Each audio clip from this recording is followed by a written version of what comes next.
চলে আসলাম। এখন রসুন দিয়ে দিব।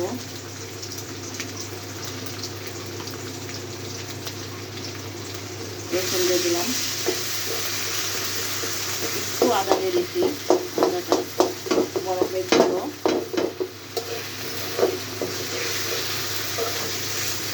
এই যে আদা।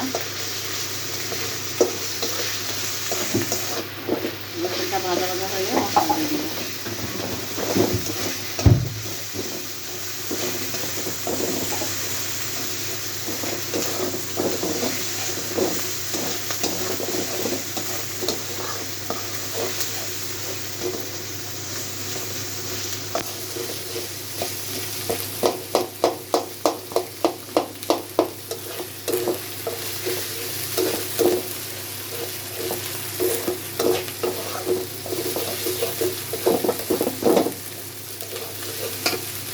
রসুনটা ভাজা ভাজা হয়ে গেছে, এখন পানি দিয়ে দিচ্ছি।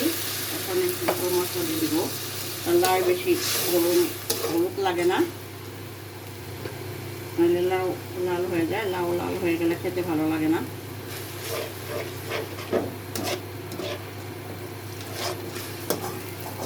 অল্প পরিমাণে শুকনো মরিচের গুঁড়া দিচ্ছি, এটাই মনে হয় অনেকটা লাল হয়ে যাবে। দিয়ে দিচ্ছি একটু ধনে গুঁড়া, দিয়ে দিচ্ছি একটু জিরা,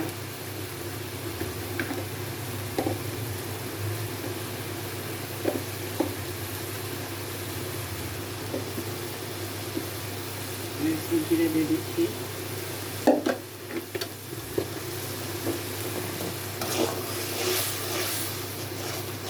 এখন মশলাটা একটু কষানো হবে, দিয়ে দিচ্ছি একটু লবণ মশলার মধ্যে।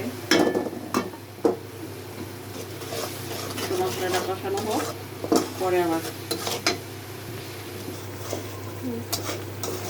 মাছটা দিয়ে দিয়েছিলাম। এখন মাছটা নরম হয়েছে, এখন দিয়ে দিব লাউ।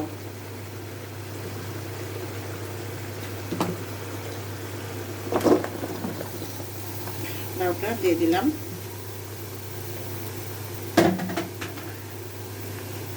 নাড়া দিচ্ছি।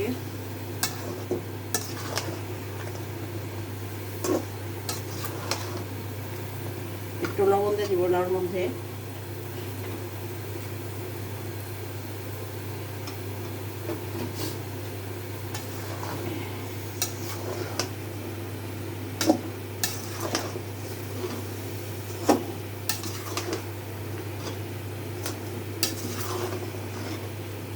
মশলাটা ভালো করে মিলাই দিতে হবে।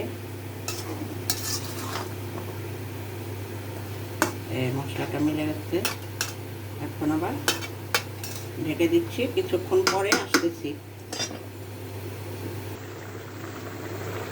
খাবার চলে আসলাম লাউটা নাড়া দেওয়ার জন্যে। এই যে লাউটা দেখেন কেমন টকবক করছে। লাউটা এখনো হয় নাই,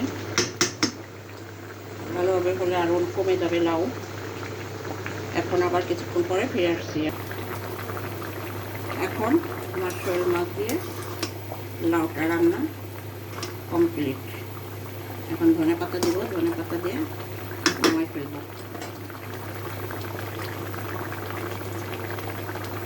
ধনে পাতা দিয়ে দিচ্ছি।